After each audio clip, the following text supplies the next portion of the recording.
Hello, you're with us on the Kevin Mannix Report, and you guessed it, I'm Kevin Mannix, the host for this show. The show is designed to give all of us a little more information and insight about what goes on in and around government in Oregon, including community involvement, the personalities of folks who get into government or work with government. And today we've got someone who is really special because she is at the top of one branch of government. She is the Speaker of the House of Representatives, Representative Lynn Snodgrass. Hi, Kevin. Nice to be here. Welcome. We're really glad that you agreed to join us on the show. Sure. One of the things we try to do is get a little personal background information, without getting too personal, about our elected officials and appointed officials. Can you tell us a little something about Lynn Snodgrass, the person and family, that sort of thing? I'd love to. So let me open my closet because there's nothing in there. I've been married for 24 years, be 25 this summer, to the same man. His name is Drake. We were college sweethearts. My husband and I own a garden center and a landscape company. We employ about 100 people on an average, which is a small business. You might consider it a small business. Seems big to us. And we have two daughters. We have one daughter that is married now, so I have a son-in-law, so that makes me a mother-in-law, and I'm not sure I like that title, but his name is Ryan, and he's married to our oldest daughter, Jenny. And then we have another daughter who is Megan. She's graduated from high school, and she's in college now. Well, with that family composition, I'm going to ask you in a little bit how you got yourself into politics. But before we do that, did you spend most of your time after school raising this family, or were you helping with the business? What was your lifestyle all about? Well, I graduated from college in education because I wanted to be a teacher, and I taught school until we started the family. And the little baby tugged at my heartstrings so much I couldn't leave her and go back to work full-time for somebody else. But we were able to work it out within our company, within our own company, for me to be able to be at home when I needed to be at home, but also be a help to my husband in our company. So that's what I did, and I don't regret a minute of it. I was with her when I needed to be, and when she was at naps or whatever, we worked a schedule around that.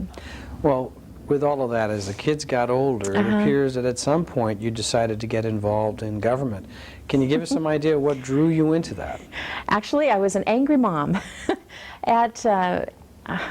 My daughter was going into kindergarten. Our oldest daughter was going into kindergarten, and our local school district had decided that they were going to start a kindergarten program. It was mandated a little bit later, but they were going to start a kindergarten program.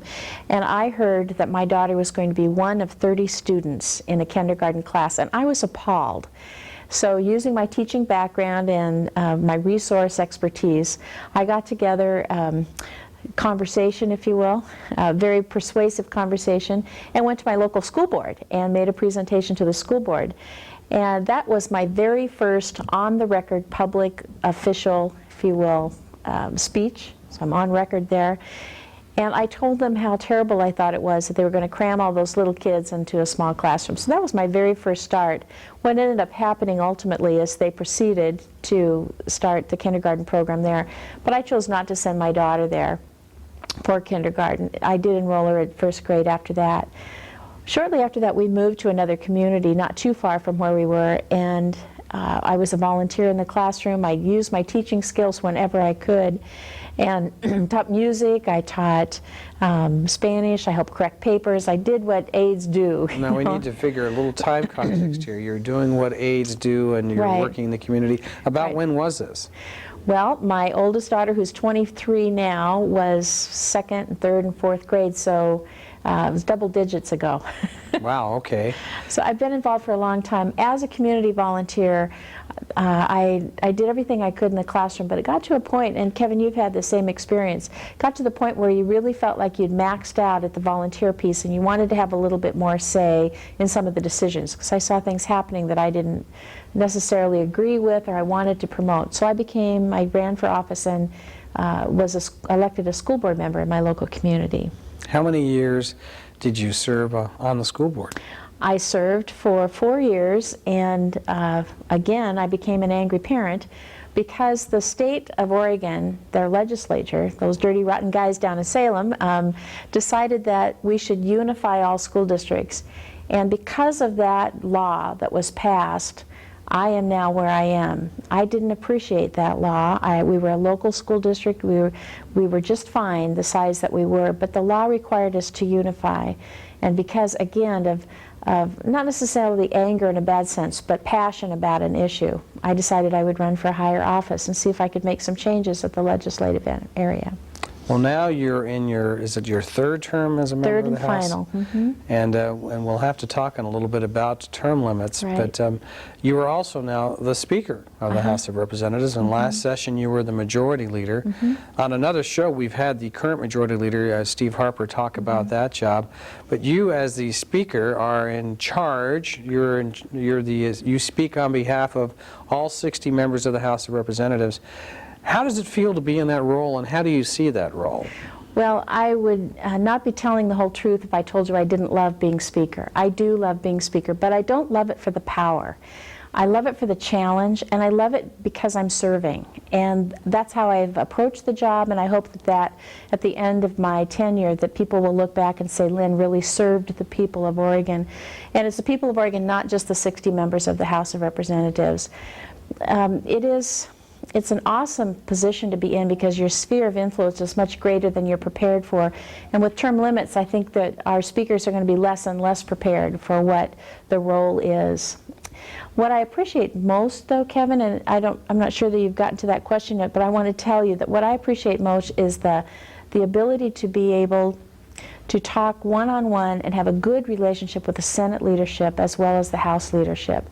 We're in tandem all the time. We don't agree on everything, but we have the respect for one another and sit down and work out details as leaders, and I really appreciate that connection. Well, there's an element there of positive enjoyment of what can be done in government. And taking you back a little bit on that, in terms of working with the Senate and leadership, I think it's fair to say that we've seen some evolution and some change, at least I can say that, in the sense of teamwork. And yes, I was going to ask you about that because it seemed to me that as we're moving into this session in 1999, in February of 1999, that accommodation, that teamwork has strengthened considerably with the Senate leadership. Now, our viewers may not understand, though, how this works. You've got the House and the Senate. You've got to get a majority of the House and a majority of the Senate to agree on legislation and then convince the governor to sign off. Right. Any one of those players falls off the train isn't moving. Now, from your perspective as House Speaker, do you find yourself in a difficult position in working with the Senate leadership? You mentioned that there's sometimes going to be some disagreement. Or is it a matter of working that teamwork sense from time to time? You can afford to disagree. Well, we can't afford to disagree, but my relationship with the Senate leadership didn't start on January 11th when I took oath for office. I recognized several years ago that because of term limits, we were going to have to do things differently. And as Majority Leader, I put into motion, as Majority Leader in the interim, as you discussed earlier, I put into motion a format for that relationship building. We got work groups together in the interim that worked on legislation together as House and Senate leadership.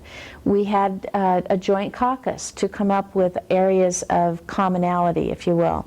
And this sounds so small, but it really has an impact. I asked the Senate leadership to close down their cafeteria and come eat with us every day. Well, we compromised it one day a week, but what's happening is that those relationships are continuing to build, and people have to face each other more than just when they need something in terms of a bill. You know, please help me get this bill through. So as long as we have friendships and relationships, some of the bumps in the road are just that, bumps in the road rather than mountains. Well, in fact, something that you mentioned that may seem inconsequential is probably a good example of how things help build teamwork and the capacity to work out solutions rather than enhance problems by making the problems worse. And that was, you mentioned the senators and the representatives getting together. We've got 60 House of Representatives members. Correct. They're all elected for 2-year terms. Correct. We've got 30 senators elected for staggered 4-year terms. They have a lounge on the Senate side, and the House members have a lounge. And I should add quickly that they pay for the cook and the food out of their own money. It's not government funds, but everyone pitches in to hire the staff and buy the food. So that's the one retreat that legislators have got, and you got the Senate leadership to agree that at least one day a week the senators will come over to the House lounge to get together for lunch.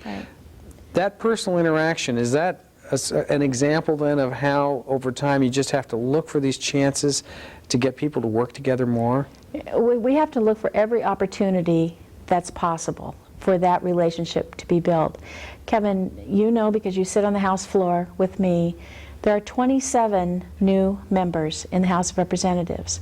Actually, there's 25, because there have been people like yourself and Representative Two of us Leonard. are retreads. You can call yourself that. I'm not going to call you that. But the point is that almost half, just 3 shy of half of the entire body is brand new. Well, they're brand new to the House members. They're a foreign entity to the Senate. The Senate doesn't know if a particular individual is a legislative aide or a representative for quite a bit of time. So we have to do everything we can to get those people together, to understand each other, to know who each other is, your name, what your background is. That's government. Public service is about relationships. And we need to do everything that we can for those relationships to be built, because it's a little bit easier to get negotiations, not compromise, but negotiations through if you have a relationship with somebody, regardless what party they're in, regardless of what building they happen to house, Senate or House. It's much easier with a relationship to begin with. Now, you've built up this positive relationship with the Senate leadership. Now, how do you carry this around and work with your own members of the House? How does that relationship help you in dealing with the House members and the agenda building? Well, again, I started that process early, too. Back in November, after my caucus elected me Speaker, I sent out a memo to every single member of the House of Representatives and asked them to tell me what their priority committees would be. And then, after I received all that information back from them, I sat down with every single member one-on-one and talked to them about what their priorities were, why they wanted to be on a particular committee. So I, too, tried to establish a relationship ahead of time. And I did my darndest to make sure that the members of the House had at least one committee that they just really wanted to be on. If people are happy where they are, if they're busy working hard with what they believe in, passionate, whether I agree with them or not, they then can be productive and are more apt to be in a negotiating mode rather than an obstruction mode. Well, in fact, you're talking about this too in the positive context. Without naming names, I just recall over the years running into representatives and senators from time to time who seem to spend most of their time complaining and worrying about their assignments rather than engaging themselves in their assignments and finding out how you can get something done. As Vera Katz, the mayor of Portland, always told me, if they give you lemons, make lemonade. And there seem to always be a few folks on the fringe who don't get engaged. But the committees seem to be where the action is, and if you're on a given committee, find out what needs to be done in that committee's area of responsibility. Are you finding that the committees are well engaged this session and getting moving on legislation? I do find that, but I also have tried to put on the committees representation from all over the state, and also tried to staff the committees with freshmen, juniors, and seniors. There's no more sophomore class in the House of Representatives. We're only there for 3 terms. But I tried to, every chance I could, to staff or to put members of each class on a committee. That also is engaging, because you bring in the freshmen and they've got all this energy, they know no bounds, but yes, they may be a little shy in asking a question. You put them on a committee with a senior member who's the chairman, who maybe be a chairman for the first time. So there's some commonality there. They are engaged, they know that they are here to do business, and the organizational structure behind them is there, and they can rely on that. Now, I mentioned something earlier as a joke, but I need to explain it when I said 2 of us are retreads. Senator Randy Leonard is now Representative Leonard, and Correct. Former Representative Mannix is now back after a 2-year gap, and so I can serve 1 more term because I had 2 terms in before term limits, 2 terms with term limits. Then I was out for 2 years, and now I'm back in, but I'm only allowed 1 term. The reason why I want to explain that is some folks may think that you can step down and then come back and start over on term limits. No. And no, it's a lifetime limit. So 3 terms in the House since that passed, and 2 terms in the Senate, and that's it. Right. And you've talked nicely about the impact and how you're trying to address that. Are you finding still that there's going to be some frustration in the large number of new folks that we have in the House and their desire to get things done overnight because they know they have limited time? Well, under the current way that the House of Representatives operates, with meeting every other year, with the rules that we're under within the House, with the term limit number of 6 years, the staffing, the amount of money, a whole array of possibilities. Under the current mode of term limits for the House of Representatives, I believe that term limits is a disaster. Now, I voted for term limits. I don't mind the concept at all, but what I'm telling you is that we have to change a variety of things in order for the House of Representatives, the most local form of state government that voters have, to work. We have to change that, and I've sponsored legislation in the past to try to make that work, and my goal as Speaker of the House is to make term limits work. The mechanics are what I need to deal with. Now I'm going to pause for a moment while you're mentioning the mechanics and tell our audience that the mechanics of what we're doing right now is that you're with us on the Kevin Mannix Report. I'm your host, Kevin Mannix. Our guest today is Speaker of the House, Lynn Snodgrass. If you ever have any questions or concerns, feel free to write to me at the Kevin Mannix Report, 2003 State Street, Salem, Oregon, 97301. You can also call at 364-1913. That's a local call in Salem, or from outside Salem, you ought to call 503-364-1913. We're always happy to hear from you. And now back to our guest today, Lynn Snodgrass. You were just talking about the term limits impact, and I do know one of the mechanical things you've already done is try to stagger the committee membership so that you will always have some new faces coming in getting training, but I'll call them veterans, relatively speaking, at the third term, who can pass on their knowledge. In addition, though, you're trying to address staffing issues during the interim and trying to beef up what the legislature can do in between. Can you talk a little more about that? I'd be happy to. Under the current way that we do things, first of all, the money available for staff in the interim is very low. It's very difficult to find somebody that would be willing to work for a representative in that period of time for the money that we've offered. But this isn't just about money. It's about a continuum. You want, as a voter, to have your representative, again, the closest state elected official to state government that you have. You want that person to be prepared when they come to legislate. That takes research, that takes time, that takes analytical skills. In addition to, you want to be communicated with. And we can't just sit down and give up our jobs. Some people do, but you can't just expect somebody to give up their job, their family, for absolutely no pay, and try to hire volunteer staff to do the same thing. So my goal and my hope is that within this change that we're able to be more representative of the voters, of the people.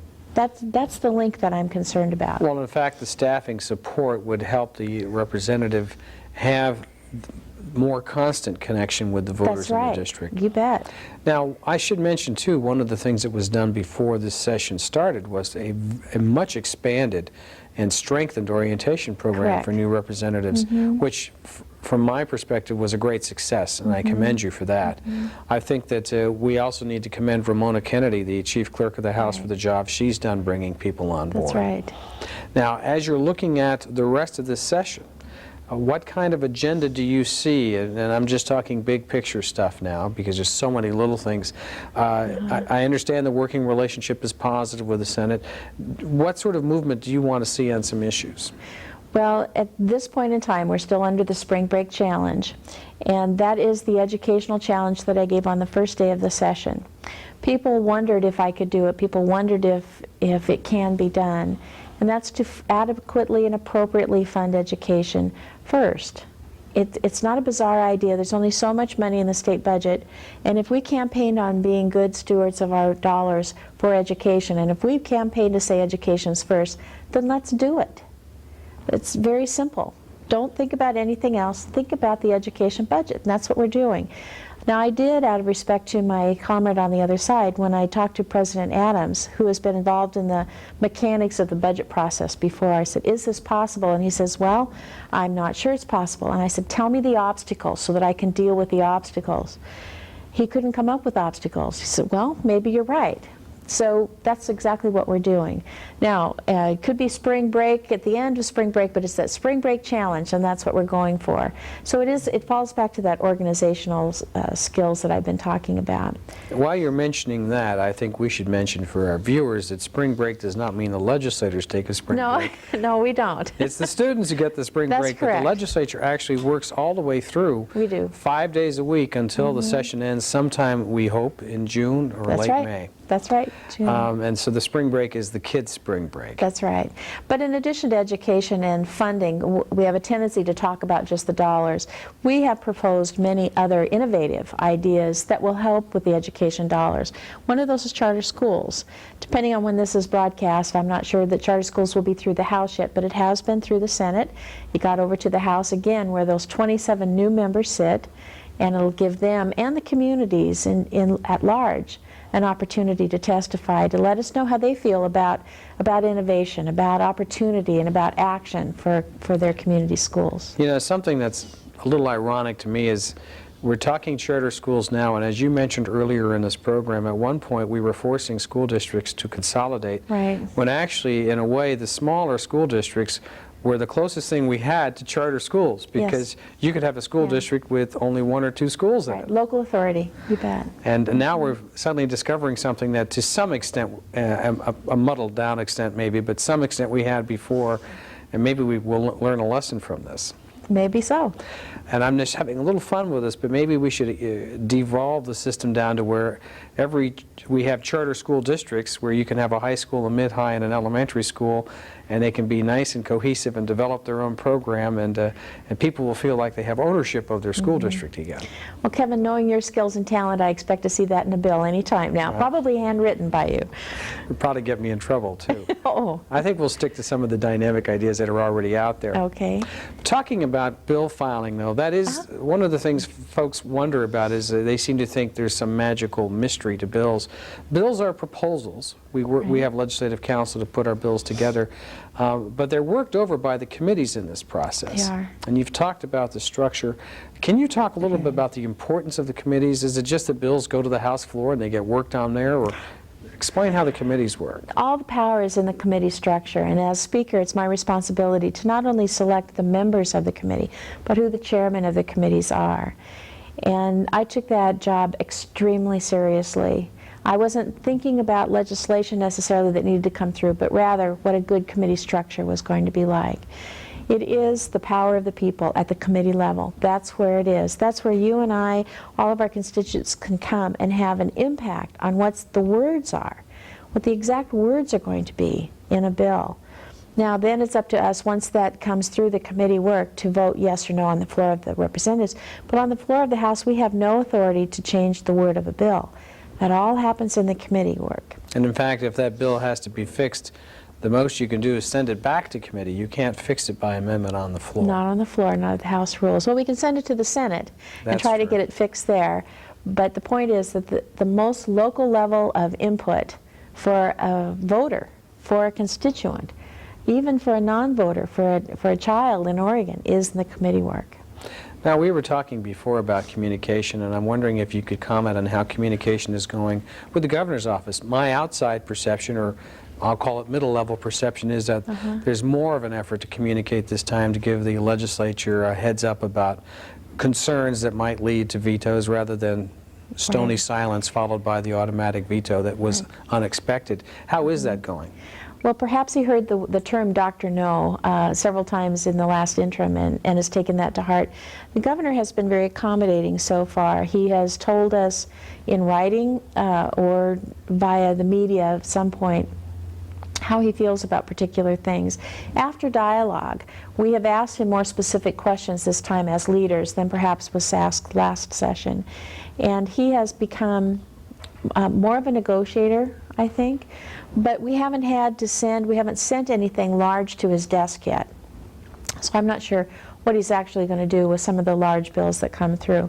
My hope is that he has learned some lessons from 100 vetoes, as we have, and that we will see far fewer vetoes from him and can actually go away with truly bipartisan legislation. I'm going to bring up one point, and you've probably talked about this already. We do get accused many times in the legislature of being partisan when in fact of the 4,000 or 5,000 bills that are dropped, that are addressed, we pass about 900 of them. I think last session we passed 900. And of that 900, probably 800 were of a vast majority of Democrats and Republicans, both parties, voting for them. 58 to nothing, 59 to nothing, those kinds of votes. So we need to focus that in the committee, that's where that negotiating goes on, that's where the work is done, and by the time it comes to the floor, you see that members of both parties are in favor of a particular piece of legislation and it goes through.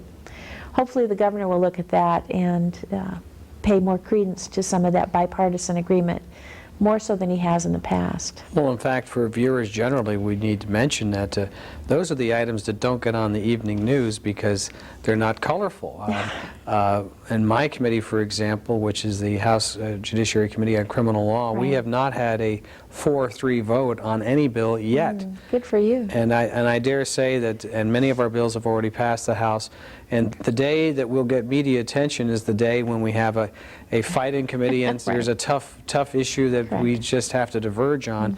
That's where it'll get the attention. But citizens need to know that the vast majority of our work is by consensus and accommodation. It is. And occasionally, though, there will be a split on a significant policy issue, but that's what the voters were there for, and that's why they elected us. Well, if we agreed on everything, people would start to wonder about us. I mean, that we're sent down here to be diverse. We are diverse, so we can't agree on everything. But the negotiating tool, the negotiating power that you have displayed as a chairman is of equal importance. Well, one of the things that people will wonder about as the session goes on is, well, who is this Lynn Snodgrass anyway? We all heard from the media that we were supposed to be ready for this very conservative social agenda speaker. And where is this person hiding? Right here. Like I said when I first started talking, the closet door is open and I have no skeletons that I'm trying to hide. I hope that at the end of session people will understand me better. I tell the truth. I'm not afraid of challenge. In fact, I relish in that. I try to be organized. I try to be fair. But as I said on the very first day of the session, at my inauguration, respect. I want respect regardless of whether I've got green hair or purple hair, whether I'm a Christian or not. I want respect, and I will give you that same respect. That's what I hope they will say about me. Well, that makes me think of a line from a recent motion picture, which I can't quote exactly, but a lady and a gentleman is a person who gives respect to those who are around them and should get respect in return. Right. So maybe we can have that spirit of accommodation and respect during this legislative session. That'd be great. Do you have one final theme that you want to talk about in our last minute and a half on this show? Well, Kevin, I would welcome all of your viewers to come down to the Capitol and to get to know their legislator. If they don't agree with their particular legislator, then get to know somebody else, because they are who you are. They are your representative. Underpaid, overworked, they have that politician label, but they are really down here to be a public servant. And I can tell you that by far the majority of them that are down there are servants, truly servants. Get to know them, share your stories with them. They will remember those stories as they are in their committees doing their work. Maybe they won't touch a certain bill that is of interest and passion to you at that point in time, but someday they will. And they will remember you. Maybe not your name, maybe not your face, but they'll remember the story. That's what public servants' hearts are about. Well, on that positive note, I'm going to thank you for your public service. Thank you. And I'll thank our audience for joining us as we've discussed public service today with our guest, House Speaker Lynn Snodgrass. We'll see you again next time.